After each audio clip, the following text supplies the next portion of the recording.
So I think we're gonna get to our dough right now. I know not all of your dough has had enough time to rise, but don't worry, we'll start at it and it'll continue to rise before it goes into the oven. So same thing, we have our little chunk of dough. We're gonna divide it into 6 pieces, 6 equal pieces. So we could divide it in half and each piece into 3 equal pieces.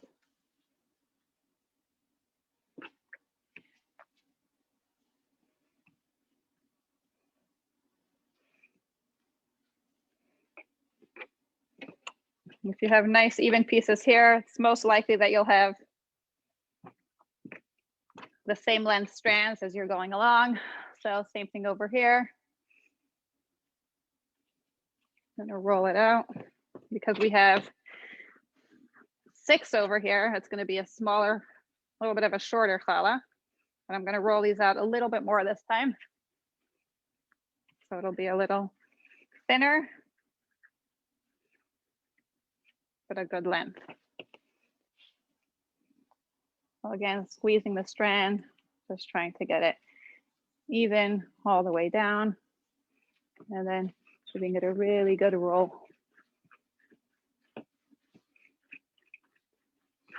Going from the middle all the way to the ends and back to the middle. Number 2.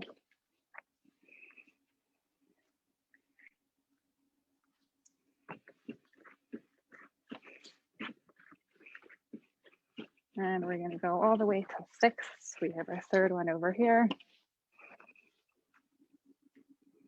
Number 4.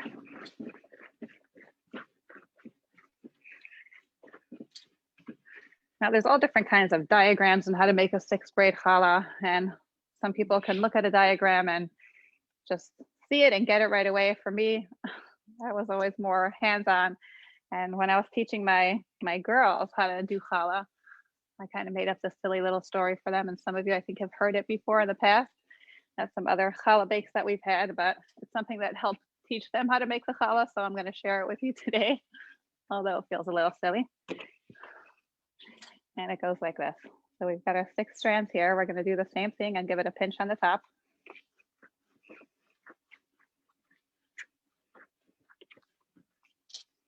Okay. So we've got 1, 2, 3, 4, 5, and 6. It's a little longer.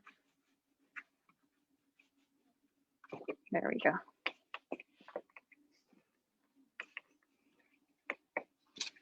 So we're going to divide this dough, the 6 strands, to 4 on one side and 2 on the other side. So we've got 1, 2, 3, 4. 4 on one side, it doesn't matter which side, and 2 on the other side.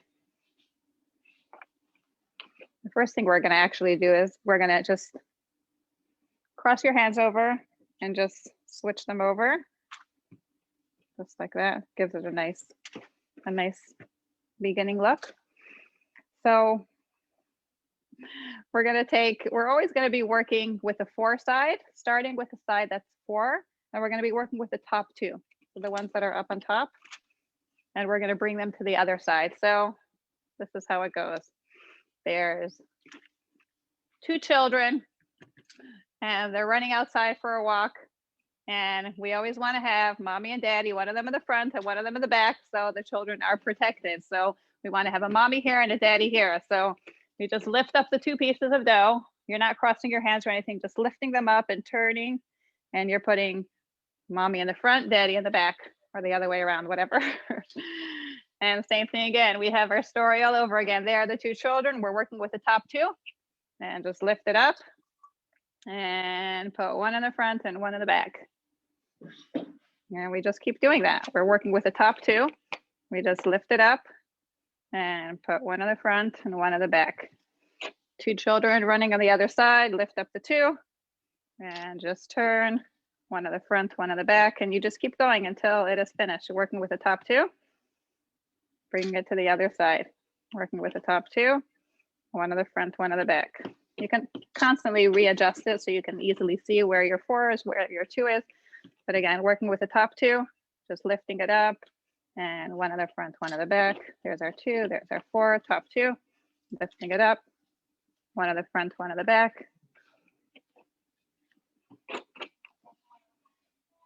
There.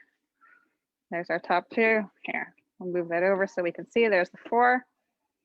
Lifting them up and turning them, one of the front, one of the back. As it gets to the end, it gets a little more tricky, but you just keep doing that same technique, lifting the 2 up, one of the front, one of the back, top 2.